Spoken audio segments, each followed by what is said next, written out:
Live? Oh yeah. All right. Yep, we are live. Hey, all broke Black Man 94 here, and I'm here with Eli Daenerys here. So we're going to be debating, like, what should Stannis be? It's really just Stannis versus Cersei. It really is, isn't it? Not like, why should we even bother with Stannis anymore, show-wise and even book-wise? Is like he's not even king at all. We hear Davos proclaim he's the one true king, but is he sitting on the damn throne? No. Do the people on his side? Not really. So again, why should we go on side of the Baratheons, man? You say you have this one line, but I don't know if you're saving it for the beginning or the end. So this is literally how it's gonna be, right? So Stannis is a master fucking tactician. So he's gonna come in, and Cersei, you know, that proud lion, he's gonna come in and snip that kitten's little whiskers.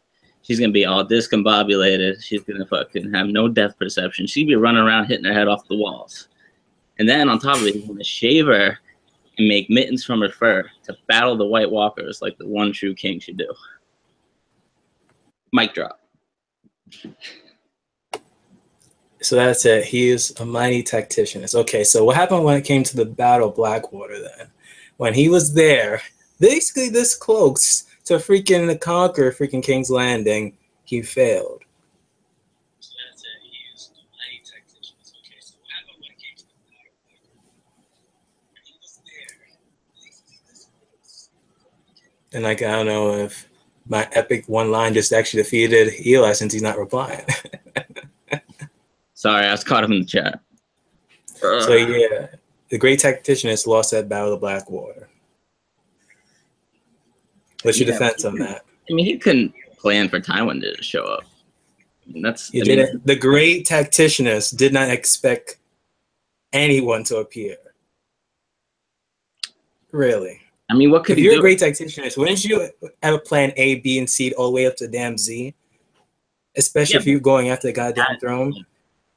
I mean, you think Tywin would not come and actually defend King's Landing at any given time, especially since he has his fucking kids there?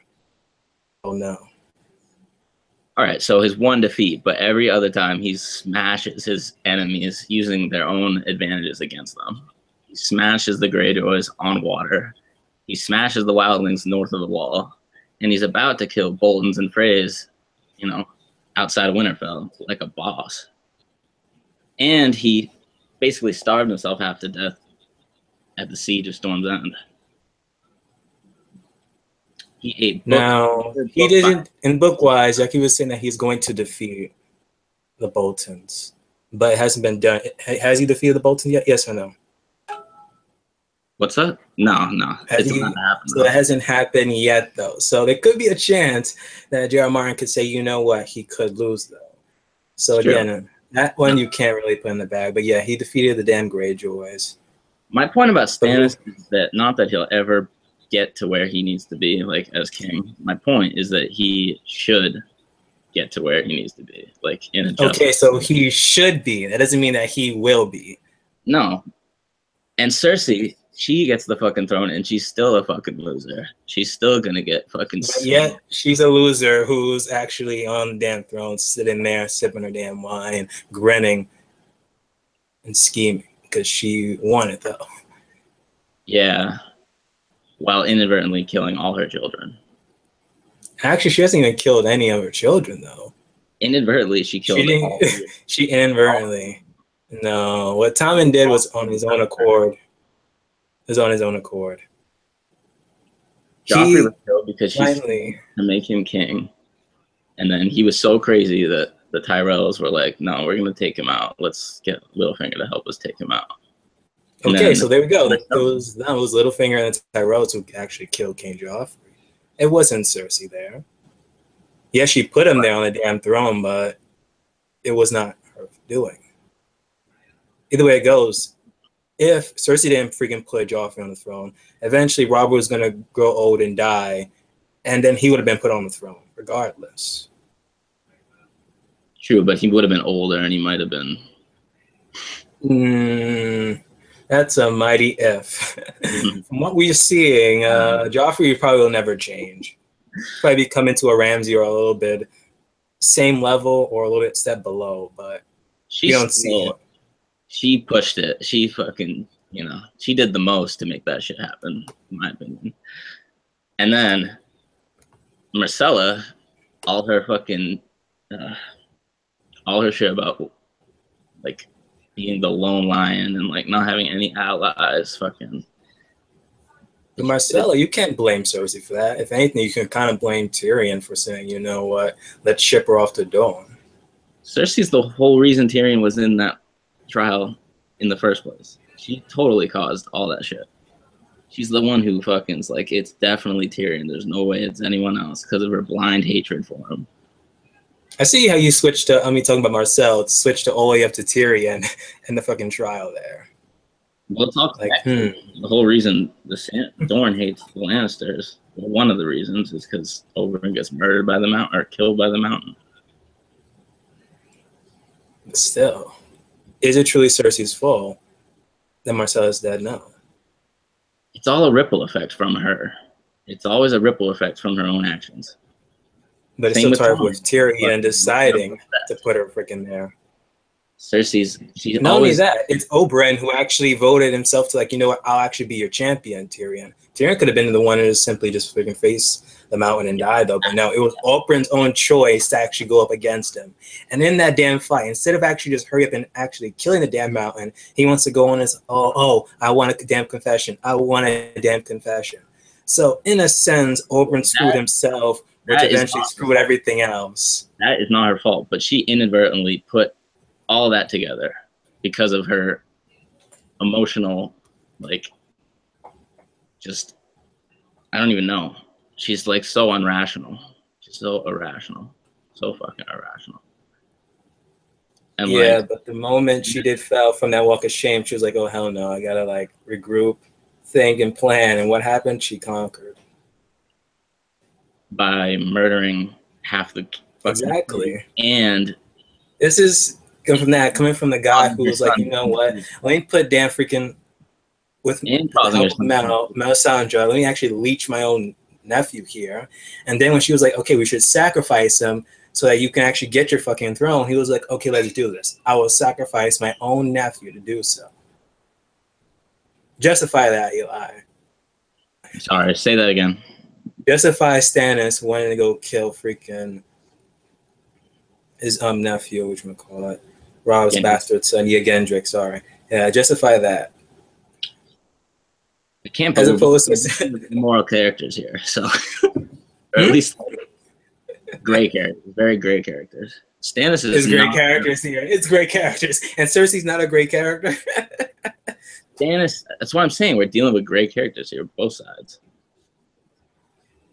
But I'm just saying Cersei is my argument is Cersei is a horrible fucking ruler compared to Stannis. Like, I would much rather... A horrible ruler, but still on the throne right now. She's still on the throne right now compared to Stannis, who's since season 2, book 2, been gunning for the damn throne and has like no success whatsoever. It's just repeating and repeating of him trying to get allies, him trying to gain money.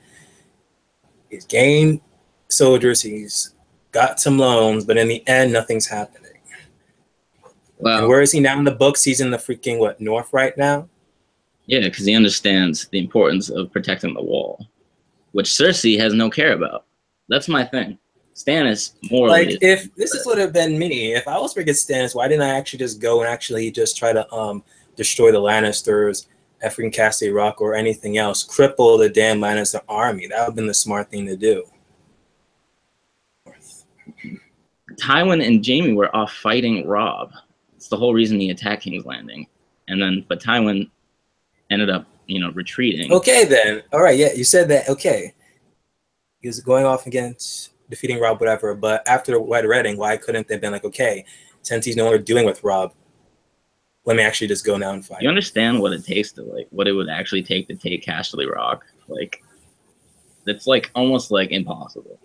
Literally, But this is the great strategist known as Stannis. You don't think that he can take down Castle Rock? Well, I'm saying, in the books it's different because he goes back to Dragonstone and he's all mopey and shit. And yes, he does, you know, like consider Kip fucking burning Edric Storm or Gendry in the show. But then he gets the letter from the Wall from Mormont, from George Mormont, saying like, you know, we really need fucking help up here. Like shit is going down. And Stannis actually listens. It's not like in the show where like Davos comes to him and is like, you know, I have this letter or whatever, and then Melisandre looks in the fires and she's like, oh yeah, the real battle's north. And then he like that like convinces him to go in the show.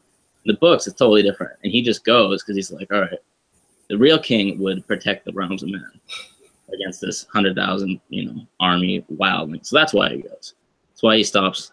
He even in Dance of Dragons, he's like, there's a line of his where he's like, Lord, you know, the Onion Knight showed me that like, how's it go? It says, I can't remember how it goes. It's basically like I was trying to, I can't remember the way it's worded. I'm choking here. Yes, you're choking. But basically, he says that like, right now, it's protecting the realm that makes the king, the true king. Like I'm going to save the realm to win the throne. That's what it says. So he's like taking the noble approach. And that's the books. It's different in the show. I know you only seen the show.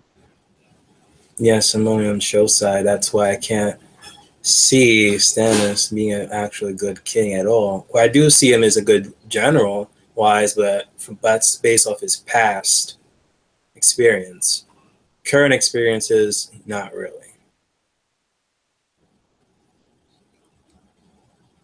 I can understand that. Because fuck B&B.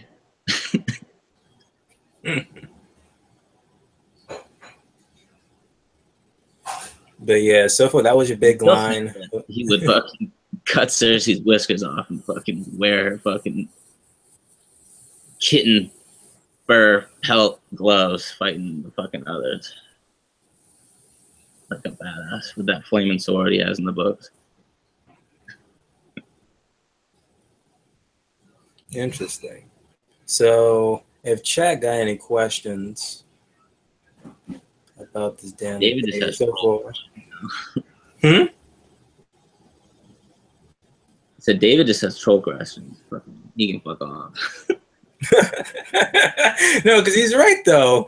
If he's so boss, why did the noble Joffrey defeat him on the Blackwater again? That's not a troll question. That's fact. Kevin's got my back.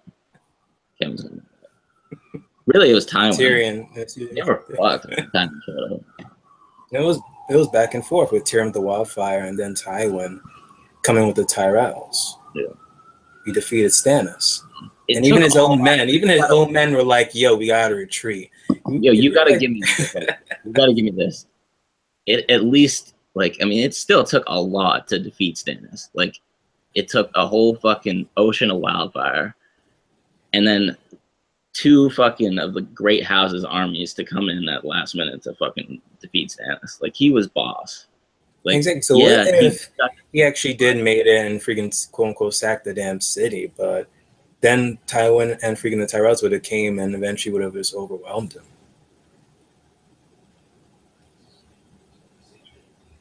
Yeah, I don't know. Never know. Yeah, exactly. Then it'll been the dead late Stannis Baratheon, last of his name, done. I don't know if Tywin could siege a castle like Stannis. I feel like Stannis is the superior commander. And I feel like Stannis would defend King's Landing better than Tyrion and Joffrey. Like, Tyrion was good, but he's not a really battle-tested commander or anything. Like, he's smart. I feel like Stannis will be able to defend the city better. Because of his experience. I mean, he, you know,